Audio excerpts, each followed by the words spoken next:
Here we are at lesson 4, ready to dig into writing stories. And the key we're going to talk about today is how to stay in the moment inside a story. One of the hardest parts of writing memoir, and in my view, the whole purpose of doing it in the first place, is pinpointing single moments in time when change happened. Like we talked about in the last lesson, many of us tend to think of our development in big phases of our lives. In my case with my first memoir, that looked something like I didn't know how to love myself, and I looked to so many other people to fulfill that need that I filled my life with multiple romantic relationships until I was so full of anxiety trying to please and juggle everyone that I manipulated them, I made a mess of my personal life, and I finally realized the only way out was to learn to give myself the love I needed. That's how I would say the synopsis today. But of course, that's a huge change that unfolded over the course of years. None of this happened all at once.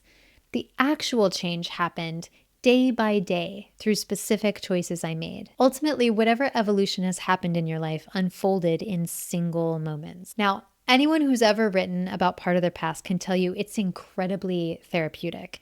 There are over 400 studies on the effects of journaling about different life events that back this up. Writing about your life creates a whole host of physical and mental health benefits. A big reason for this is because we slow way down as we write, and we get inside moments that we used to speed through or gloss over. Lots of emotion comes with that. The emotions that we felt at the time and the emotions that we feel now as we look back on it. And the slow pace of writing can allow us to feel all of that more fully, sometimes for the first time, but only if we stay in the story. Only if we stay with the action as it unfolds. Now, we have a surefire method to do this at Tell Your Story, the memoir writing algorithm. As you write, you'll ask yourself 3 questions over and over and over. 1, what happened that mattered to you? This question gets you to stay in the action. Just keep writing what happened, what you observed, moment by moment. Question 2, what did you feel? Either then when it happened, or now when you reflect on it. You can do a few different things to express what you felt. You can label the emotion. I felt sad, I felt irritated.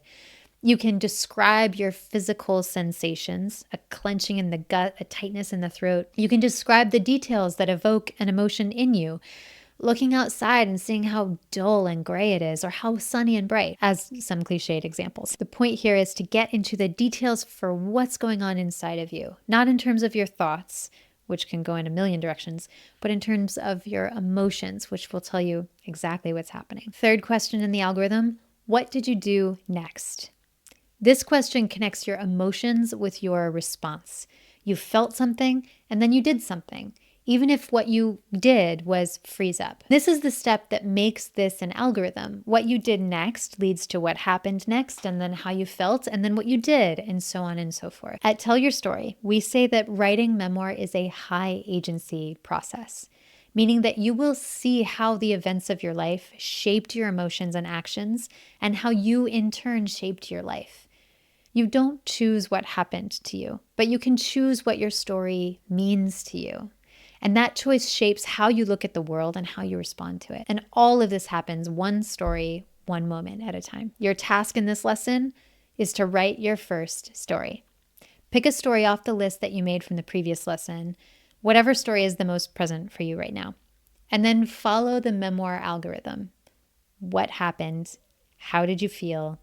What did you do next? What's so magical about this algorithm, which you will feel when you write, is that it gets you present inside the memory, writing from inside it as the action unfolds, rather than explaining or intellectualizing it.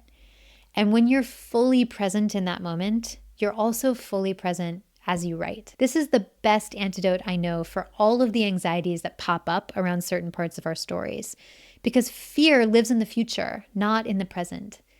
So when you start to worry what your mom will feel about this story, or what your ex will think, or what if it sucks, just come back to being present and working the algorithm. What happened? What did you feel?